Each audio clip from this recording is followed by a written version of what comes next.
tardes, es un gozo estar aquí todos juntos nuevamente. Permítanme comenzar orando y luego entramos en el tema de hoy. Amado Padre, gracias te damos por tu misericordia y te rogamos, oh Dios, que tú esta tarde puedas ser glorificado, que esta tarde tu palabra pueda ser enseñada fielmente. Y Padre, gracias por esa misericordia tuya de la que cantábamos hace unos minutos, en las que tú te dignas a usar personas débiles, personas que siguen luchando con su pecado, y nos usas, oh Dios, para la gloria de tu nombre y el avance de tu reino. Padre, gracias porque es por tu misericordia y por tu poder que nosotros podemos servirte. Y te rogamos que seas tú el centro de todas las cosas y que nosotros podamos fijar nuestra vista únicamente en Cristo. Te pedimos también, oh Dios, que esta nueva serie que vamos a comenzar sea una serie que nos ayude como iglesia, que nos prepare para las cosas futuras y que podamos todos juntos, como decía Peter, servirte usando nuestros dones, talentos y todas aquellas buenas obras que tú has preparado de antemano para que andemos en ellas. Ponemos todas estas cosas en tu mano en el nombre de Jesús. Amén y amén. Bueno, una de las decisiones más importantes en la vida de una persona es con quién se va a casar. Y escoger la persona con la que nos vamos a casar, sí, pueden pasar adelante. Escoger la persona con la que alguien se va a casar y pasar el resto de tus días puede determinar el rumbo y todas las decisiones que tomes de ahí en adelante.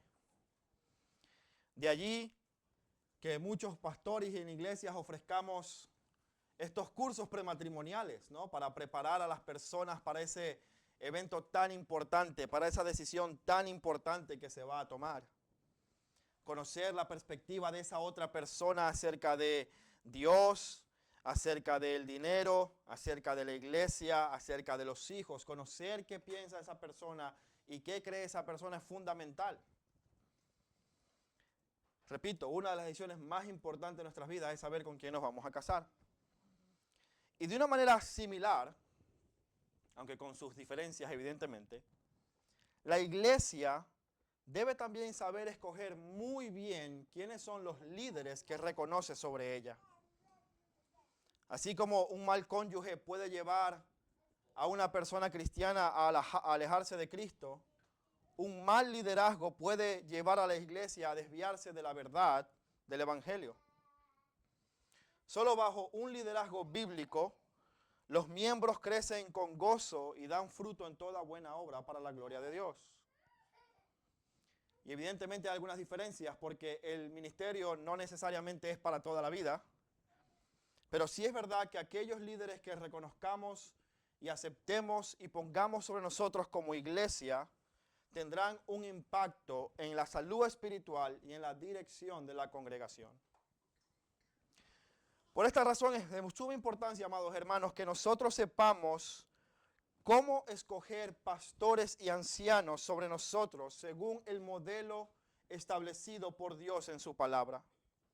Por eso es sumamente importante que nosotros como congregación tengamos la madurez necesaria para entender qué debemos buscar en los líderes y pastores de la iglesia. Y por esta razón he decidido, amados hermanos, sabiendo los cambios futuros que esperan a nuestra congregación, poner un alto en la serie de Génesis que estaba predicando y comenzar esta sobre Primera de Timoteo. Ahora, Primera de Timoteo pertenece a un grupo de cartas llamadas cartas pastorales o epístolas pastorales, que está compuesta por 3 cartas que Pablo escribe a Timoteo y a Tito. En estas cartas Pablo se dirige a 2 de sus discípulos, a 2 a quienes considera sus hijos en la fe. Sin embargo, nosotros nos vamos a enfocar en primer lugar en la primera carta de Pablo a Timoteo. Esta carta fue escrita por Pablo, el apóstol, quien antes era conocido como Saulo de Tarso, un perseguidor de la iglesia, un judío que era celoso de la ley y de Dios y perseguía a los cristianos por creerlos una secta que predicaba una doctrina extraña. A este hombre celoso de Dios y perseguidor de la iglesia, Dios lo salva de una manera sobrenatural, de una manera soberana en Hechos capítulo 9 y los 15 y 16 del mismo capítulo. Se nos dice que Dios lo había escogido como un apóstol para predicar entre los gentiles. Pablo era entonces un apóstol, pero no debemos pensar que Pablo era el sustituto de Judas, ese fue Matías. Cristo escogió a Pablo de una manera singular para ejercer su ministerio entre los gentiles. Este fue de hecho el autor de la gran mayoría de las cartas del Nuevo Testamento. Y en este caso escribe a aquel que llama su verdadero hijo en la fe, a Timoteo. Timoteo era un joven que había nacido en la región de Listra y era de padre griego y su madre era judía. Y la razón por la que Pablo lo llama verdadero hijo en la fe es porque muy probablemente Timoteo se convirtió bajo el ministerio de Pablo en su primer viaje misionero cuando pasó por Listra, en Hechos capítulo 14. Timoteo había sido instruido por su abuela y su madre en las Escrituras. Estas eran mujeres judías. Como su padre era griego, muy poco sabemos de él. Probablemente algunos dicen que haya muerto después de que Timoteo o antes de que Timoteo conociera al Señor, o incluso que como era griego quizás nunca vino a los pies del Señor. Pero 3 años después de haber pasado por Listra, Pablo vuelve otra vez a esa ciudad en su segundo viaje misionero. Y nos encontramos ahora en Hechos capítulo. Y en Hechos capítulo 16, versículo del 1 al 5, leemos lo siguiente. Hechos 16 del 1 al 5 dice: Pablo llegó también a Derbe y a Listra, esta ciudad que ya había visitado en su primer viaje misionero. Y escuchen, y estaba allí cierto discípulo llamado Timoteo, hijo de una mujer judía creyente, pero de padre griego, el cual hablaban elogiosamente de él los hermanos que estaban en Listra y en Iconio, es decir, en 2 ciudades. Este era un joven que tenía un gran testimonio a pesar de su corta edad. Todos hablaban de una manera elogiosa acerca de Timoteo, tanto los que estaban en Listra como los que estaban en la ciudad vecina de Iconio. Entonces, siguiente versículo, según pasaban por las ciudades, siguiente versículo, Pablo quiso que éste fuera con él y lo tomó y lo circuncidó por causa de los judíos que había en aquellas regiones, porque todos sabían que su padre era griego. Y según pasaban por las ciudades, los apóstoles y por los ancianos que estaban en Jerusalén, para que los observaran. En la fe y diariamente crecían en número. Este joven que se había convertido probablemente bajo el ministerio de Pablo en su primer viaje misionero, ahora en su segundo viaje misionero se convierte en un colaborador de Pablo, en un acompañante del apóstol para ir con él visitando a todas las iglesias, confirmando a los hermanos. Ahora Pablo lo llama verdadero hijo en la fe, en 1 Timoteo 1, versículo 2.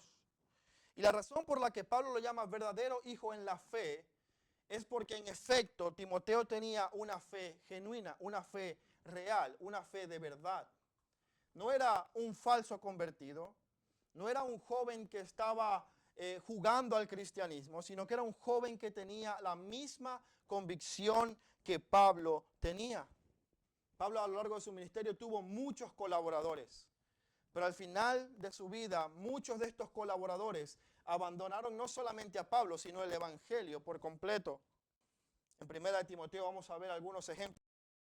Y en 2, como Demas, siendo un colaborador cercano de Pablo, terminó amando más al mundo que el evangelio y se apartó. Pero verdadero hijo, es decir, un joven que de verdad tenía una fe real y genuina en el Señor Jesucristo. Y en segundo lugar lo llama en la fe. No era hijo en la ley, no era hijo en la circuncisión, no era hijo por ser compatriota, era hijo en la fe. Y esto tiene que ver porque tanto Timoteo como Pablo compartían la misma convicción y las mismas creencias acerca de Jesucristo. En otra de las cartas pastorales, en Tito capítulo 1, versículo 4, Pablo escribe a otro pastor joven, a Tito, y también lo llama a Tito verdadero hijo en la fe común. Esta fe común de la que habla es simplemente aquella creencia de quién es el Señor Jesucristo, su persona y su obra. Ambos tenían la misma fe. Ambos creían lo mismo.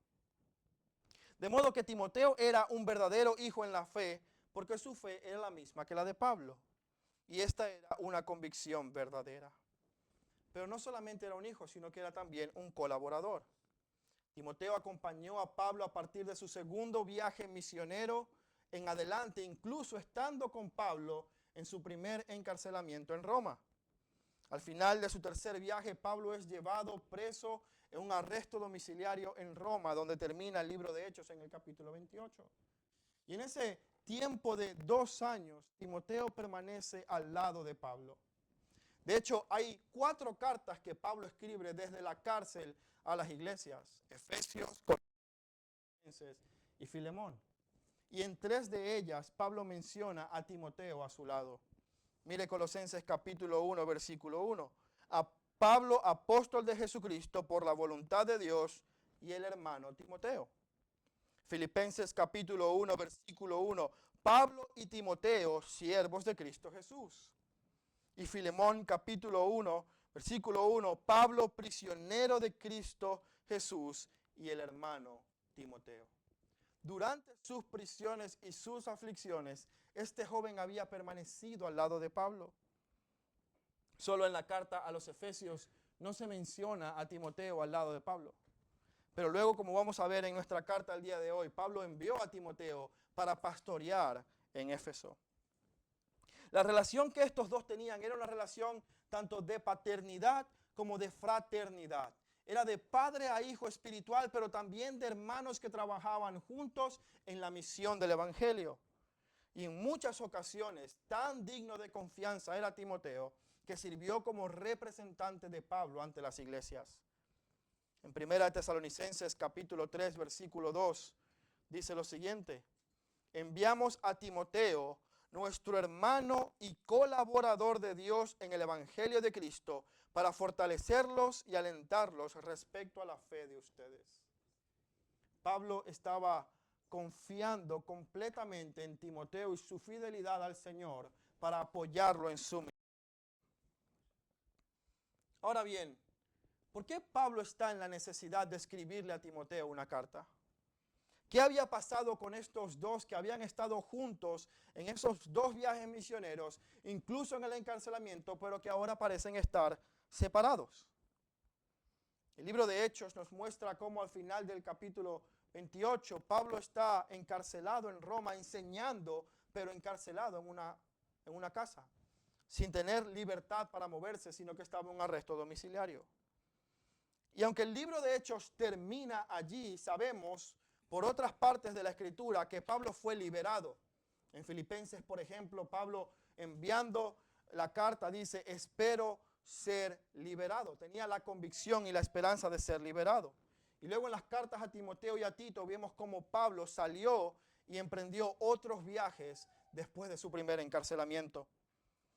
Pablo seguramente pudo haber ido a España, no lo sabemos, la Escritura no lo confirma, pero ese era su deseo según Romanos 15, 24. Lo que sí sabemos por las cartas pastorales es que Pablo estuvo al menos en Corinto, en Creta y en Macedonia.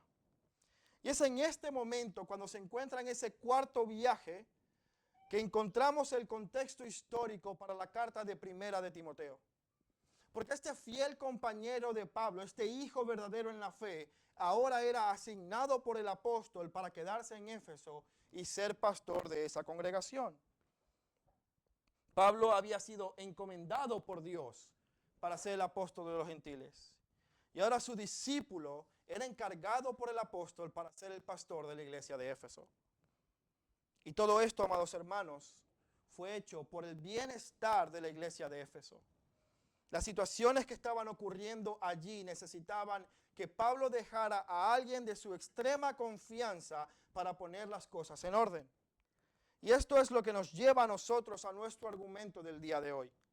Nuestro argumento de hoy es que Cristo encomienda a hombres fieles para la obra del ministerio. Cristo, como el Señor de la iglesia, como la cabeza de la iglesia, es quien delega autoridad, es quien encomienda a hombres fieles para ejercer la obra del ministerio. Y lo que vemos a continuación es precisamente esto. Pablo había sido encomendado por Dios para ser apóstol, y este a su vez encargó a Timoteo para que ejerciera su ministerio en Éfeso, y todo esto por el bienestar de la iglesia. Así que, dado todo este contexto, quiero que me acompañes a la lectura del día de hoy. Vamos a leer 1 de Timoteo capítulo 1, versículos del 1. Vamos a leer hasta el versículo 11, pero realmente vamos a estar estudiando hasta el versículo 5. Esto nos ayudará a tener todo el contexto en mente. 1 de Timoteo capítulo 1, versículos del 1 al 11, dice lo siguiente. Pablo, apóstol de Jesús, por mandato de Dios nuestro Salvador y de Cristo Jesús nuestra esperanza, a Timoteo, verdadero hijo en la fe.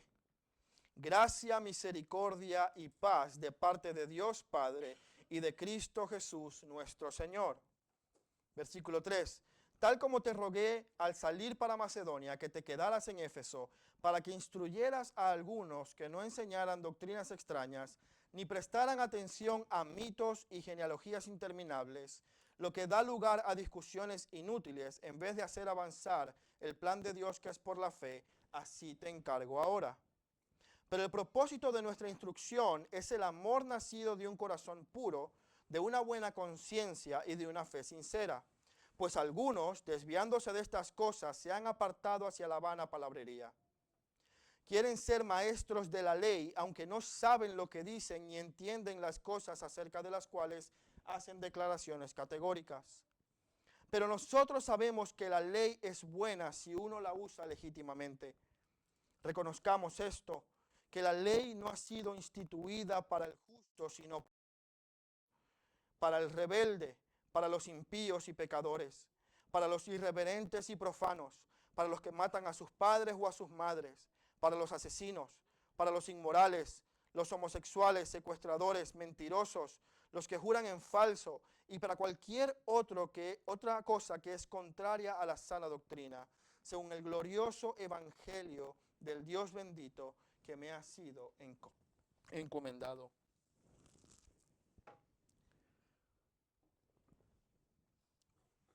Lo primero que vemos en este pasaje, amados hermanos, es un mandato divino. Es lo primero que observamos en el versículo 1. Primera de Timoteo 1:1 nos muestra un mandato divino. Pablo se presenta a sí mismo como apóstol de Cristo Jesús y luego añade, por mandato de Dios nuestro Salvador. Ahora, era muy común para Pablo presentarse como apóstol de Cristo Jesús. En todas las cartas prácticamente lo hace. Dice Pablo, apóstol de Cristo. En otras dice Pablo, siervo de Jesucristo o prisionero de Jesucristo. Pero lo que nos llama la atención en esta introducción es el cambio en la frase posterior que Pablo hace. En todas ellas siempre Pablo prefería usar el término por la voluntad de Dios. Si usted lee 2 de Timoteo capítulo 1, versículo 1, va a decir eso. Pablo, apóstol de Jesucristo, por la voluntad de Dios. Sin embargo, en esta primera carta a este hijo verdadero en la fe, Pablo usa una expresión intencional para establecer que su apostolado es un apostolado que viene de un mandato divino. Pablo estaba dejando claro que su apostolado no era autoimpuesto. Él no había decidido ser apóstol. Él no había adquirido ese apostolado por una decisión propia o por méritos propios. Estaba dejando muy en claro que él era designado por Dios para esta tarea. No fue una autodesignación de Pablo que un día dijo, pues ahora yo quiero ser apóstol. Yo conozco la ley, ahora soy cristiano y ahora voy a ser apóstol de Jesucristo. No, Dios lo ordenó a él como tal. Pablo intensifica el poder de sus palabras al usar esta expresión.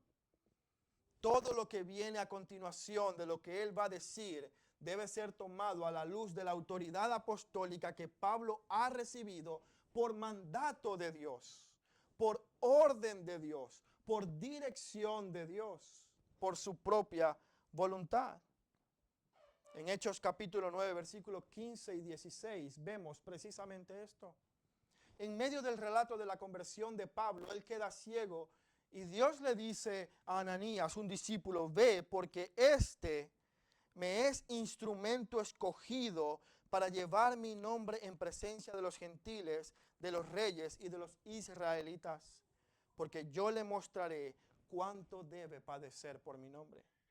Dios escogió a Pablo para salvarlo de una manera soberana, pero también ordenó a Pablo de una manera soberana para que fuera apóstol entre los gentiles. Desde su conversión, Pablo comenzó a experimentar de una manera más consciente la soberanía de Dios en su vida, tanto en su salvación como en su ministerio. Una cosa estaba clara. Pablo sabía que toda su autoridad estaba sujeta al orden, a la ordenanza de Dios. Nada, absolutamente nada podía hablar Pablo por su propia cuenta. Ni siquiera, amados hermanos, sus viajes misioneros inició Pablo sin ningún ordenamiento de Dios. En Hechos capítulo 13, versículos del 1 al 3, vemos cómo Pablo está en la iglesia de Antioquía y cómo se nos narra que el Espíritu Santo fue el que ordenó a la iglesia apartar a este hombre y a Bernabé para las misiones. Hechos capítulo 13 del 1 al 3.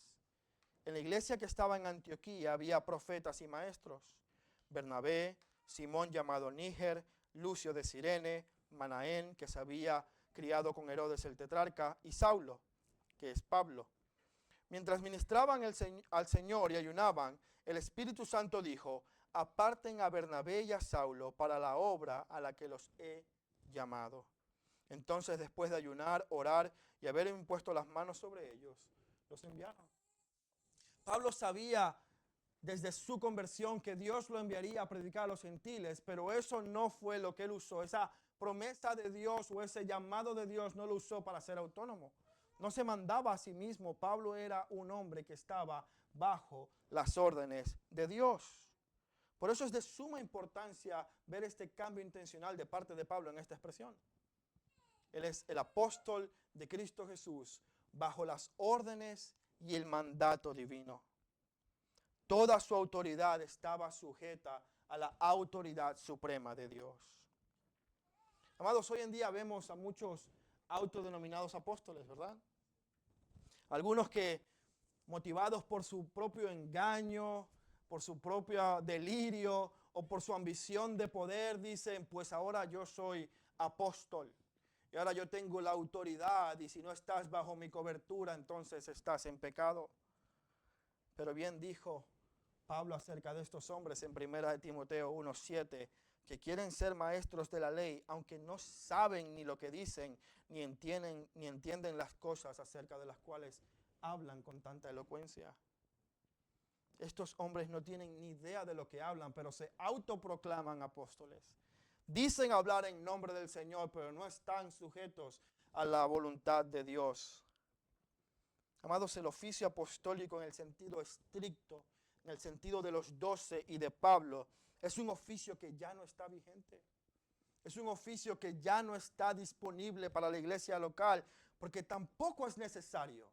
Tenemos ya el fundamento que es Cristo Jesús y la doctrina de los apóstoles que se construye encima de ese fundamento en la revelación escrita. La autoridad en la iglesia está en la escritura, la revelación especial que Dios dio a sus apóstoles después de la venida de Cristo. Pero de todas maneras, sin querer pasar mucho tiempo en este punto, hay tres cosas que tres requisitos que un apóstol verdadero debía cumplir para poder ser apóstol de Jesucristo. Y en primer lugar es que debían ser escogidos directamente por Cristo, llamados por Cristo para el apostolado. En segundo lugar, tenían que haber sido testigos oculares de la resurrección y enseñanzas de Jesucristo. Y usted dirá, bueno, pero Pablo no estuvo en el ministerio de Cristo. Pero en Gálatas se nos dice que él recibió el evangelio no de ningún hombre, sino del Señor mismo. Y en tercer lugar, haber recibido una medida de gracia especial del Espíritu Santo para hacer milagros y señales que confirmaran el mensaje que ellos estaban enseñando. Solo los 12 y Pablo cumplen con este requisito. Así que Pablo enfatiza en su salutación que él es un hombre que está bajo el mandato divino, que él es un hombre que está bajo las órdenes de Dios y que todo lo que él va a hablar viene como consecuencia de esa autoridad delegada que Dios le ha dado. Él era un apóstol que había sido encomendado una tarea. Ahora bien, Timoteo había estado con Pablo en sus viajes. Conocía de primera mano los milagros y señales que había hecho. Conocía de primera mano su enseñanza. Conocía de primera mano todo el ministerio que Pablo había ejercido, incluso los sufrimientos que él había atravesado por causa del evangelio. La pregunta es, ¿por qué Pablo se ve entonces en la obligación de escribirle y recordarle a Timoteo la autoridad apostólica que tiene? Pues la realidad es que la iglesia en Éfeso, donde estaba asignado Timoteo, habían doctrinas extrañas que incluso podrían poner en duda la autoridad de Pablo. Quiero que lea conmigo rápidamente 1 Timoteo 1, versículos del 3 al 4. 1 Timoteo capítulo 1, versículos del 3 al 4. Dice lo siguiente: tal como te rogué al salir de Macedonia, está en su cuarto viaje, que te quedaras en Éfeso para que instruyeras a alguno que no enseñaran doctrina extraña, ni prestaran atención a mitos y genealogías interminables, lo que da lugar a discusiones inútiles, en vez de hacer avanzar el plan de Dios que es por la fe. Así te encargo ahora. Pablo estaba asignando a Timoteo una tarea muy importante, una tarea que debía asignar solamente a aquel que era su hijo fiel y verdadero en la fe, una persona de su extrema confianza. Porque la iglesia de Éfeso era una iglesia que había sido establecida por Pablo en su tercer viaje misionero. De hecho, Éfeso contó con la gran cantidad de líderes de la iglesia primitiva. En primer lugar, Pablo estableció la iglesia y estuvo allí cerca de 3 años predicando y enseñando constantemente. Pero también luego Pablo asignó a Aquilas y a Priscila para enseñar y para guiar también esa iglesia de alguna manera. Apolos estuvo también en Éfeso y aprendió de Priscila y de Aquila el evangelio de primera mano. El apóstol Juan fue también pastor en la iglesia en Éfeso. Por si fuera poco, Timoteo ahora era asignado a esa congregación. El ministerio de Pablo en esa iglesia fue tremendo. Era una iglesia que estaba dominada por toda la adoración pagana a la diosa Diana. Y muchos comerciantes, personas importantes, hacían sus riquezas en base de la adoración pagana. Pero lo que nos dice el libro de Hechos en el capítulo 19 es que cuando el impacto del evangelio llegó aún los hechiceros juntaban sus libros para quemarlos en las plazas públicas, como una señal de arrepentimiento de haber dejado ahora la magia y las cosas oscuras por el conocimiento de Cristo. Y en Hechos capítulo 19, versículo 20, se nos dice que así crecía poderosamente y prevalecía la palabra del Señor. Pero el problema, amados hermanos, es que pasaron cosas. Después de su tercer viaje misionero, Pablo advierte a los ancianos de la iglesia. Pablo iba a regresar y le decía, no pasaré por acá nuevamente. Y Pablo quería advertirle a la iglesia de algunas cosas que sucederían Y las vemos en Hechos capítulo 20, versículo 28 al 32. Quiero que me acompañe, porque esto es de suma importancia para entender el contexto de 1 de Timoteo. Hechos capítulo 20, versículo 28 al 32. Pablo ha terminado su tercer viaje y está en Mileto para regresar a Jerusalén y reúne a los ancianos de Éfeso en Mileto. Les habla y les dice, no volverán a ver mi rostro. Y es ahí cuando les advierte lo siguiente. Hechos 20, 28 al 32. Le dice, tengan cuidado de sí mismos y de toda la congregación en medio de la cual el Espíritu Santo les ha hecho obispos para pastorear la iglesia de Dios, la cual Él compró con su sangre. Porque sé que después de mi partida vendrán lobos feroces entre ustedes que no perdonarán al rebaño. También de entre ustedes mismos se levantarán algunos hablando cosas perversas para arrastrar a los discípulos. Por tanto, estén alertas, recordando que por 3 años, de noche y de día, no cesé de amonestar a cada uno con lágrimas. Ahora los encomiendo a Dios y a la palabra de su gracia, que es poderosa para edificarlos y darles la herencia entre todos los santificados. Pablo sabía que después de su partida de Éfeso, algunos falsos maestros, profetas y líderes se levantarían para enseñar una doctrina completamente contraria al Evangelio y harían de la iglesia algo conforme a sus propios deseos. Arrastrarían a los discípulos tras ellos, bien para enriquecerse o para apoderarse de la congregación. Pablo sabía que estos ancianos no volverían a ver más su rostro, pero sabía lo que iba a ocurrir. Y esto es precisamente la razón por la que encarga a Timoteo quedarse en Éfeso. Porque esa profecía de Pablo en Hechos 20 se convirtió en una realidad.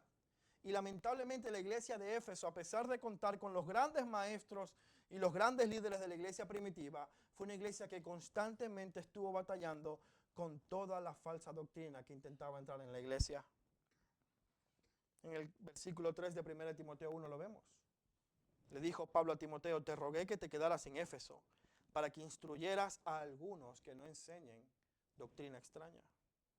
Esta cosa que Pablo había enseñado y advertido a los pastores terminó ocurriendo. Y de hecho ocurrió en el mismo seno de los ancianos de la iglesia de Éfeso. Pablo dijo, de ustedes mismos, de en medio de ustedes, algunos de ustedes se van a levantar que van a intentar enseñar una cosa extraña. Aquellos que eran maestros terminaron desviándose del evangelio y de la verdad. Y Pablo le dice a Timoteo que enseñe, que exhorte y que corrija a los hermanos para que no se desvíen de la verdad. Tan importante es este mandato y este encargo que Pablo da a Timoteo, que aparece en toda la carta de 1 Timoteo y en 2 de Timoteo. Constantemente Pablo le está diciendo, enseña, exhorta, corrige, enseña, exhorta, corrige. Miren lo que dice 1 Timoteo 1:3.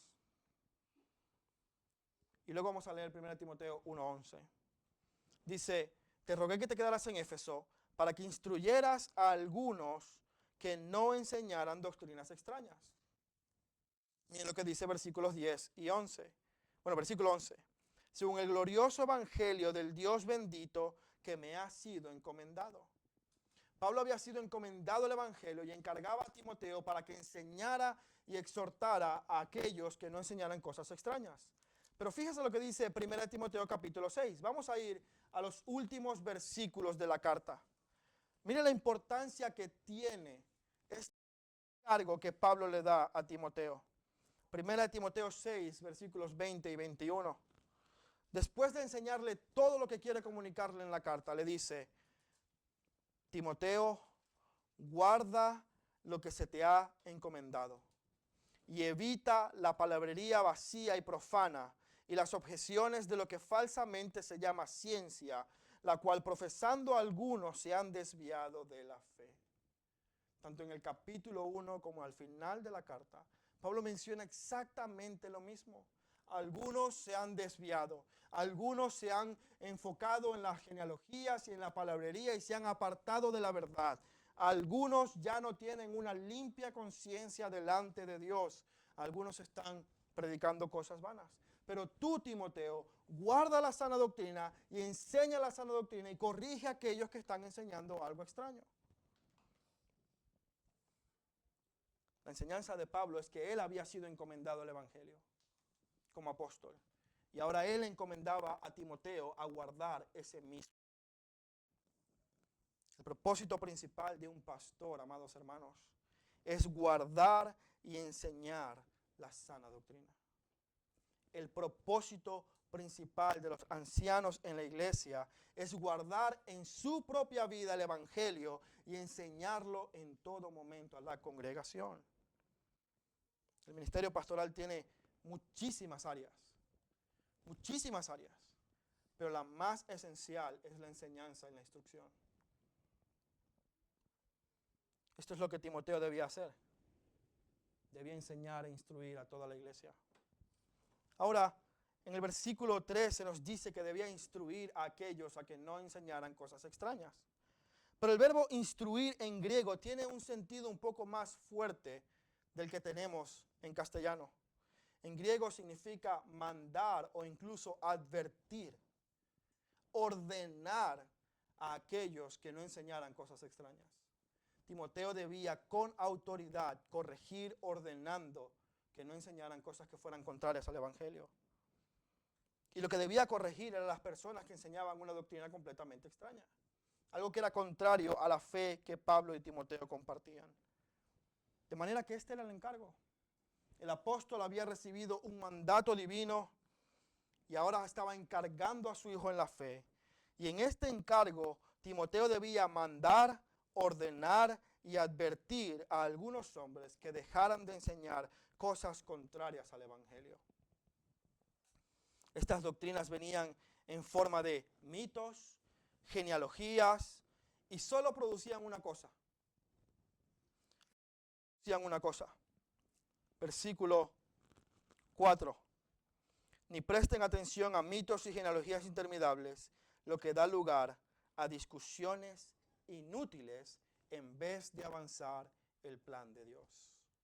Amados hermanos, la razón por la que la enseñanza y la instrucción es tan fundamental es porque dependiendo de lo que se enseñe, tendremos un fruto u otro. Lo único que produce la falsa enseñanza son frutos que son completamente inútiles, que no son de ningún provecho para las personas que escuchan el mensaje. Si yo viniera aquí a hablar de mis convicciones, mis ideas y las cosas que a mí me parecen bien, ustedes estarían perdiendo el tiempo estando aquí sentados escuchándome. Si yo comenzara a hablar de posturas que están fuera de la Biblia, eso en nada les aprovecharía a ustedes. Por eso los pastores tienen que guardarse su opinión y hablar únicamente aquello que les ha sido encomendado, que es la Escritura. Volviendo a la ilustración del inicio. De la misma manera que un cónyuge malo probablemente aparte al otro del Señor, así también los malos maestros desvían a sus oyentes del Evangelio verdadero. Un mal maestro es como un mal esposo, que en vez de ayudarte a crecer en Cristo, lo que hace es desviarte de la verdad y llevarte al pecado. De ahí que Pablo compare el resultado de la falsa enseñanza con el Evangelio verdadero. Pablo dice que el resultado de esto son discusiones inútiles, que son genealogías interminables, es decir, discusión tras discusión, tras discusión, tras discusión, que en nada aprovecha a quien lo escucha. Pero ¿cuál es el propósito de la instrucción bíblica? Versículo 5. Pero el propósito de nuestra instrucción es el amor nacido de un corazón puro, de una buena conciencia y de una fe sincera. Pablo menciona 3 características de una persona que ha nacido de nuevo. Un amor hacia Dios que ha nacido de un corazón puro, de una buena conciencia delante de Dios y de una fe verdadera y genuina. Estas son 3 características de una persona que ha nacido de nuevo. Son 3 características de un verdadero discípulo de Jesucristo.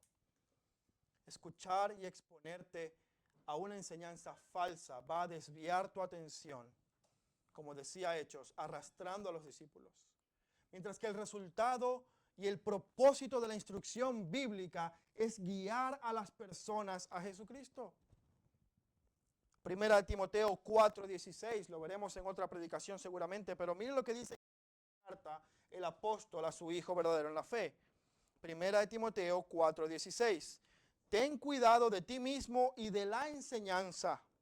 Persevera en estas cosas, porque haciéndolo guardarás o asegurarás la salvación tanto para los que te escuchan. Para los que te escuchan. Amados amigos que hoy nos visitan, nosotros predicamos y enseñamos la Biblia, no es porque queremos hacerte sentir mejor contigo mismo. Nuestro deseo no es ayudarte a que estés pasando por una situación difícil y luego aprendas a superarlas con algunos consejos prácticos. Nuestra intención al predicar la Escritura de manera fielmente es llevarte a Cristo.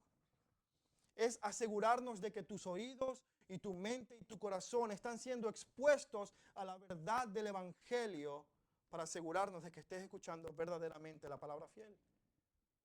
Y que de esa forma el Señor use su palabra para atraerte a sí mismo. Nosotros podríamos tener este local lleno de cientos y cientos de personas si tan solo habláramos cosas que alimentan el ego, cosas que a la gente le gusta escuchar, cosas que son prácticas sobre cómo ser un mejor empleado, un mejor esposo, cómo criar mejor a tus hijos. Pero amado, amigo, ese no es el propósito de la instrucción bíblica. El propósito de la instrucción bíblica es mostrarte la situación en la que estamos tú y yo sin Cristo, muertos en nuestros delitos y pecados. Por eso, en 1 Timoteo capítulo 1, versículo 15, mira lo que dice Pablo. Palabra fiel y digna de ser aceptada por todos. Cristo Jesús vino al mundo para salvar a los pecadores, entre los cuales yo soy el primero. Y amado, yo hago mía estas palabras de Pablo. Cristo Jesús vino al mundo para salvar a los pecadores como tú y como yo, de los cuales yo soy el primero. No predicamos la Biblia porque queremos desviar tu atención a discusiones inútiles o cosas que no serán de provecho para tu alma en la eternidad. Queremos predicar de manera que tú entiendas la necesidad de salvación y la única solución que se encuentra en Cristo. Porque el propósito de la instrucción bíblica, de nuevo, es guiar a las personas a Jesucristo. Y una vez que estén en Él, crecer en amor y obediencia a su Señor. Esto es beneficioso para la iglesia. La instrucción que Timoteo tenía que dar venía por encargo de Pablo y era por el bienestar de la iglesia. Sostiene únicamente bajo el fundamento de una enseñanza bíblica. La iglesia puede prescindir de muchas cosas, hermano. La iglesia puede prescindir del multimedia, puede prescindir de su canal de YouTube, puede prescindir de cualquier instrumento musical, puede prescindir de personas que canten bonito pero que no sean nacidas de nuevo. Podemos prescindir incluso de las paredes en las que estamos, pero de lo único que no podemos prescindir es de la enseñanza y la instrucción bíblica basada en la palabra de Dios. Es lo único que sostiene a la iglesia. En su segunda carta a mismo Timoteo, Pablo va a decir, en 2 Timoteo 4, versículos 1 y 2, mire la solemnidad y la reverencia con la que Pablo encarga a Timoteo que enseñe la Biblia. En la presencia de Dios y de Cristo Jesús, que ha de juzgar a los vivos y a los muertos, por su manifestación y por su reino, te encargo solemnemente, predica la palabra. Escucha bien. Pablo le está diciendo a Timoteo, amado hijo, en presencia de Dios y de Cristo, que juzgará a todos, yo solemnemente te encargo, te mando, te encomiendo, predica la palabra. Insta a tiempo y fuera de tiempo. Amonesta, reprende, exhorta con mucha paciencia e instrucción. La tarea principal de un pastor o anciano, amados, es esto. No porque sea lo que más nos gusta hacer, sino porque es de aquello que Dios nos pedirá cuenta. Delante de Cristo que juzgará a todos, Pablo encargó a Timoteo a predicar, a enseñar la Biblia de manera que todos los que lo oyeran fueran guiados a Jesucristo. Como cristianos, este debe ser nuestro afán. Como cristianos nosotros debemos tener el deseo de ser instruidos en la palabra de Dios. El apóstol Pedro en su primera carta dice que como niños recién nacidos debemos desear la leche espiritual no adulterada. ¿Sabes qué quiere decir eso? Hay hambre. Una persona que no desee la instrucción bíblica, que cualquier otra cosa sea más importante o atractiva que escuchar la palabra de Dios, entonces, amado, creo que hay un serio problema y deberías examinar tu corazón. Este es el alimento que Dios tiene para sus ovejas. Esto es aquello que Dios provee para que tú y yo podamos andar en este mundo con la fortaleza de su espíritu. El mismo Jesucristo lo dijo a sus discípulos: no de pan vive el hombre, sino de toda palabra que sale de la boca de Dios. Amados, muchos pastores a veces, quizás genuino, quizás un deseo amoroso de hacer crecer la iglesia y de atraer más gente, a veces apelan a cosas que no son la Escritura, a estrategias pragmáticas para ver de qué manera podemos enganchar más gente. Y no estoy diciendo que usar estrategias o ser entendidos de la sociedad en la que vivimos sea malo, en absoluto. Debemos hacer eso, siempre y cuando esas estrategias no ocupen el fundamento de la palabra. Debemos pensar y ver maneras creativas de llevar la palabra de Dios. Pero en el momento que esa creatividad usurpa el lugar de la palabra, entonces, amados, estamos en un error gravísimo. Solamente la Escritura puede sostener la iglesia. Y este es el encargo de Pablo a su hijo. Aquel que había sido por mandato divino apóstol, ahora encargaba a su discípulo a que predicara. ¿Por qué razón? Por el bienestar de la iglesia. La iglesia se sostiene únicamente bajo la enseñanza bíblica y fiel.